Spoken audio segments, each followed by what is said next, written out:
মানুষ কিসের তৈরি?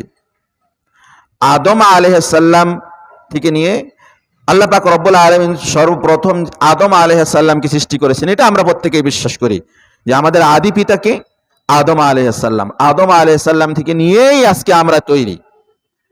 আদম আলাইহিস সালামের থেকে নিয়েই আজকে এত লক্ষ কোটি কোটি শত শত কোটি মানুষ পৃথিবীর বুকে আসছে, চলে গিয়েছে, বর্তমান আছে, ভবিষ্যতে আসবে, কিয়ামত পর্যন্ত আসবে। তো আদম আলাইহিস সালামকে রব্বুল আলামিন কিসের দ্বারা তৈরি করেছেন সেটা আমরা আগে জেনে নেই। আল্লাহ পাক রব্বুল আলামিন বলছেন পবিত্র কোরআনুল কারীমের সূরাতুস সাদের ৭১ নম্বর আয়াত, ইয ক্বালা রাব্বুকা লিল মালাইকা ইন্নী খালিকুম বাশারাম মিন তিন।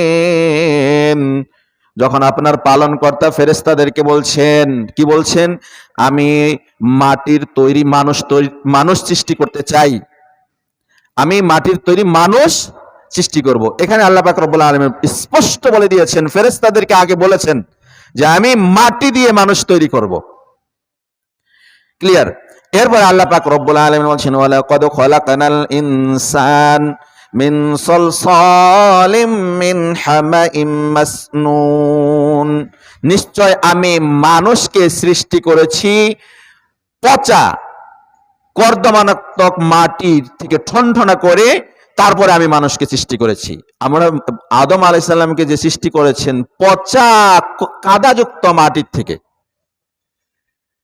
সেটা যে মাটি যে এত পুত পবিত্র তাও কিন্তু বলেন নাই। সলসালিম মিন হামাইম মাসনুন, পচা, মাসনুন মানে দুর্গন্ধযুক্ত বা পচা। তো সম্মানিত উপস্থিতি মুসল্লিয়ান একরাম, আমরা কিসের তৈরি আমরা ক্লিয়ার হয়ে যাচ্ছি। মাটি সেটাও আবার পচা ছিল, কর্দমাক্ত ছিল। এরপরে আল্লাহ পাক রব্বুল আলামিন আরো বলছেন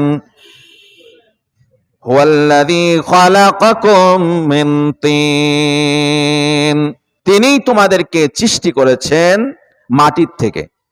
এরকম অসংখ্য আয়াত রয়েছে মাটির থেকে যে আল্লাহ পাক রব্বুল আলামিন মানুষকে তৈরি করেছেন, এটা নিশ্চিত, এটা আমরা সকলেই বিশ্বাস করি। হুয়াল্লাযী খালাকাকুম মিন তিন, তিনি মানুষকে সৃষ্টি করেছেন মাটির থেকে, তোমাদেরকে সৃষ্টি করেছেন মাটির থেকে।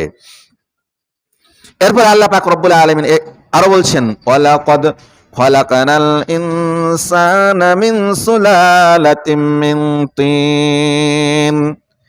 এক এক জায়গায় এক এক ভাবে বর্ণনা করেছেন। আল্লাহ পাক রব্বুল আলামিন বলছেন আমি মানুষকে মাটির সারাংশ, মূল যে নির্যাস, মূল সারাংশ থেকে, যেখানে সার থাকে সেখানে কিন্তু ফসল ভালো জন্মায়, তবে মানুষ যে সৃষ্টি করেছেন মাটির সারাংশ, মূল নির্যাস থেকে আল্লাহ পাক রব্বুল আলামিন মাটি থেকে মানুষ তৈরি করেছেন। ওয়ালাকাদ খালাকনাল ইনসান মিন সুলালাতিম মিন তিন, সূরাতুল মুমিনুন আয়াত নাম্বার 12। ওয়াল্লাযী খালাকাকুম মিন তিন, সূরাতুল মুমিন আয়াত নাম্বার 67। আমরা ক্লিয়ার হয়ে গিয়েছি যে আমরা আদম আলাইহিস সালামকে আল্লাহ পাক রব্বুল আলামিন মাটির থেকে তৈরি করেছেন। এই বিষয়টা আমরা প্রত্যেকেই ক্লিয়ার। সম্মানিত উপস্থিতি মুসল্লিয়ান ইকরাম, আল্লাহ পাক রব্বুল আলামিন যে মাটির থেকে মানুষকে তৈরি করেছেন